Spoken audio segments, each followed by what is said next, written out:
Hi everyone, my name is Sarah, and let me go ahead and tell you what I came up with for this Module 15 case study. First, let's look at what I know.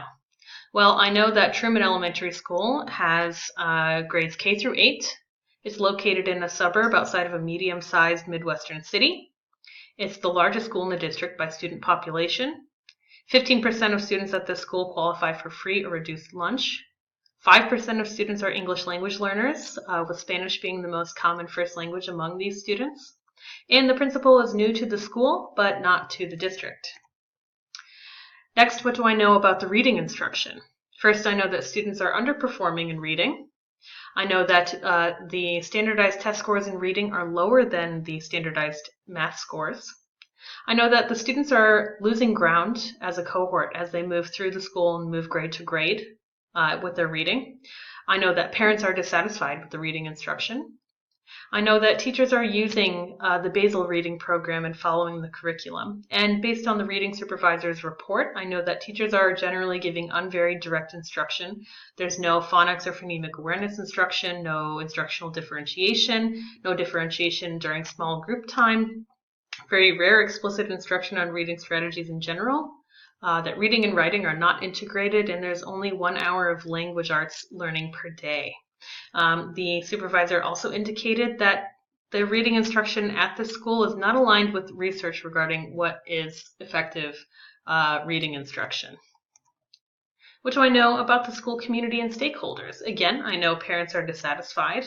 I know that the PTO has requested that the principal address the problem at the next meeting. Here I list some of the things that they brought up in this letter: that there's no spelling program, teachers aren't correcting mistakes, spelling mistakes, teachers for some reason tell students to not send out words, and that higher level students are waiting for lower level students to catch up and are often bored. Another thing I know is that the principal has also observed classes and made his or her own assessment, and brought in the district reading supervisor for an independent second look, and that the two agree with each other's assessments. Something else I know about the reading supervisor's recommendations is regarding the issues previously mentioned, that there be integrated reading and writing, explicit instruction of phonics and phonetic skills, phonemic awareness instruction, reading comprehension. Students should be reading books, this is very important, that challenge them and are within their ability. They should learn strategies to improve their comprehension and write about what they read. And importantly, instructional-wise, teachers need to focus on the needs of the individual as well as the class. There's a lot of direct class instruction, not a lot of individual time there. And that the instructional organization should provide the teacher with diagnostic information about the students, i.e. data, so that the teacher can individualize instruction. Also, that for teachers that are underperforming, extensive support will be needed.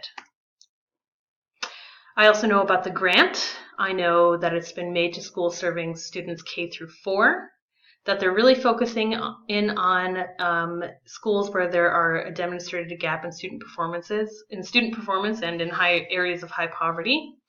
I know that they prefer to give the grant to someone who's conducted an analysis of their student achievement and instructional program, has an understanding of research-based programs, and is committed to implementing research-based programs, and also that a statement of commitment from the superintendent is required. What do I need to know? There is a lot I need to know.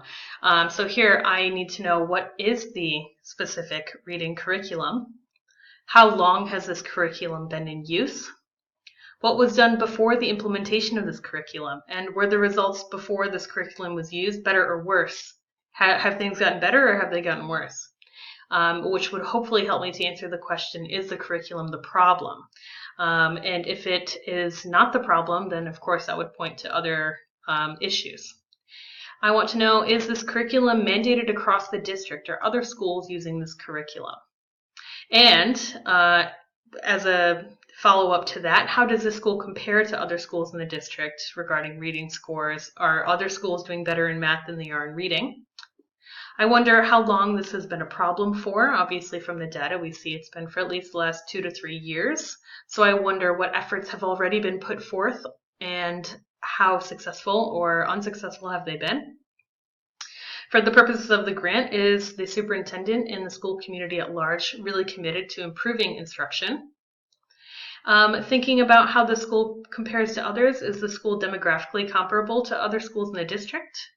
What other data about student performance is collected? How and where is it collected? How is it disaggregated? Are teachers meeting regularly in a collaborative data-informed environment? What does PD look like? And also teacher perception data regarding instructional and organizational support. So there's a lot missing from this case study. What is the problem? The problem is that this school's reading instruction is not meeting the needs of, and subsequently is doing a huge disservice to the students. Parents are deeply concerned about the fact that, as they stated in the letter, we're not teaching reading anymore at Truman. The reading curriculum implementation is not meeting research-based standards of effectiveness. This is a huge problem, and there could be a number of reasons for this. It could be the curriculum itself. It could be a lack of professional development. It could be a lack of collaborative data analysis and problem-solving processes like CFIP. There could be issues with the school culture and climate regarding teachers feeling supported or having an ability to address instructional problems that they're having. There could be inexperienced teachers. I don't know what the composition of the teacher staff is. Or again, problems with the base curriculum itself. And finally, a grant that supports the implementation of research-based reading programs would be highly useful, but at present, this school does not meet the preferred application requirements, it seems. So this is my plan of action. So this is the general overview. First is of the immediate plan. The first is to reach out to the superintendent regarding the PTO letter and the grant to bring him or her up to date about what's going on, why the parents are concerned, and the potential benefit of receiving the grant, and also what steps we would have to take, what steps we're considering. Second, I would want to meet with the principal and find out what are they willing to do to address this problem, and what are they wanting to do to address this problem, so we could discuss options. I would highly recommend CFIP. So this would include a data dialogue protocol for the teacher staff to meet and the staff to meet at least every 2 weeks, with a focus on professionalism via being non-judgmental, empathetic, self-reflective. There should be structured regular time for teacher collaboration and trust building, and a shared mission, vision, and values. This is extremely important when we're thinking about changing fundamentally the instruction at a school. When there are problems at hand, it's a very touchy subject, and teachers need to know and believe and trust that they're in a supportive environment that will support their professional learning. Otherwise, it will be almost impossible. So after highly recommending CFIP to the principal, I would schedule a meeting with the staff, hopefully to begin the CFIP process, assuming I have the principal's agreement on that.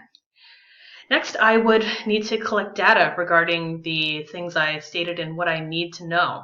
So this includes teacher perception data, district comparison data, and more student performance data that is disaggregated. So in this case study, I only can see the standardized kind of national test scores. I'd like to see their performance data at smaller levels to see maybe more specifically what's going on. Next, I would present the data to the staff at a scheduled meeting. So this would entail leading a data dialogue protocol informed discussion, sharing the reading supervisor's recommendations, and then creating stakeholder teams to look into research-based reading curriculum and instructional strategies. So beginning the process by presenting the data, presenting where we are, the recommendations from the reading supervisor, and then creating teams to branch off and start collecting more information. Then we have the short and long-term plans. Short term, I'd like to fully implement CFIP and have those regular meetings, data dialogue protocol, all of that. I would like to, secondly, work with the principal to address professional development gaps. In research, maybe third-party professional development resources that would be beneficial to teachers. I, thirdly, would like to develop or implement data collection strategies and technologies if they're not currently in place that would inform continuous improvement, and this data should be viewable to the school community at large. I would like to communicate this commitment and strategy to the PTO and parents, and also apply for the grant. Long term, I'd like to implement a new reading curriculum, create a culture and climate of data collection and usage, collaboration, mutual respect, and openness to professional risk-taking, which CFIP would play a big role in. I'd like to find exemplary models of schools that have excellent reading instruction and outcomes in the area, and try to connect with these schools and schedule time for observations, potentially with consent, taking a video that I could use to bring back to my school and help my teachers. And lastly, long-term, to continuously collect achievement and perception data to make sure that the decisions that we make to continuously improve are well-informed. My strategies involving all stakeholders in the plan's implementation. So I've mentioned the principal, the superintendent, teachers, and parents. Everyone needs to be involved to make this a success. Also, continuously collecting data to inform the plan as it progresses, remaining flexible as data comes in, not being too rigid, really letting the data inform what we're doing. Building a culture of trust by allowing teachers to make collaborative decisions about their instructional strategies, and building a culture of continuous improvement. This will all help to actually lead to improvements in the instruction, the daily classroom level instruction. What is best for the students? Well, the biggest indicator of student performance and the strongest force in closing achievement gaps is having qualified teachers, which means that school leaders should provide an environment in which teachers can collaborate, improve, and engage in continual professional development. It's also best for the students to have the collaboration of the community at large happening at the school because it takes more than one kind of voice to produce quality-informed instruction. Some data that supports the resolution is that most teachers are delivering ineffective instruction, which points to the need for professional development in CFIP, and also that the reading supervisor indicated that teachers would need copious support, again, pointing to that need for professional development improvement. Some things that have informed my response to this are relating to the undersupported teacher, especially as a teacher in a foreign country. There have been many times where I've been undersupported. I've also worked in and understand the toxic school climate that does not promote improvement or investment on behalf of teachers or students, which is perhaps why when I looked at this, I thought maybe something's going on, that teachers are not feeling invested in this school. And then also I wondered how would I feel, what would I do, and what would actually help if I were delivering an effective instruction, and I think that collaborative, supportive environment would be really beneficial. I also thought that the parental concern from the PTO is great. These relationships should be cultivated. And here you can see the values that I have that have informed my decision-making in this process. Some unresolved issues. How will we proceed if we do not get the grant? Will teachers buy in? When the methods are decided upon, will professional development be a meaningful and effective inclusion in the plan? What is the financial and time-wise budget for this plan? How long will the parents in the school community be patient as we navigate this process? And will the parents and school community be content with our solution? And if not, then what do we do? How do we address that problem? Through family engagement, continuous improvement, I have heard concerns from the parents, responded to the parents and developed a plan, reflected the plan back to parents for further feedback, and will communicate results in the future, post new program implementation to the parents to keep families engaged in the process. As far as using data to respond, the data informed the need for change and also pointed to those specific areas in which change was needed. The collected data was shared with the staff and the superintendent to inform proceedings.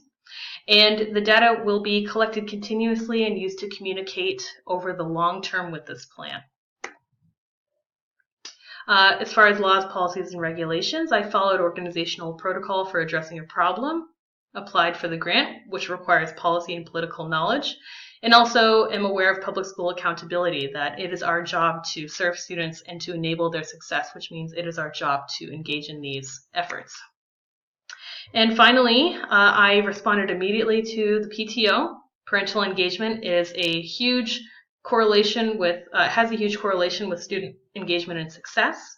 I have the superintendent keyed in, which could lead to multi-school or district-wide change. And finally, professional development could lead to teacher improvement and thus improved instruction and teacher performance. And hopefully these things would address the problems at this school and would lead to ultimately better reading instruction and better student performance.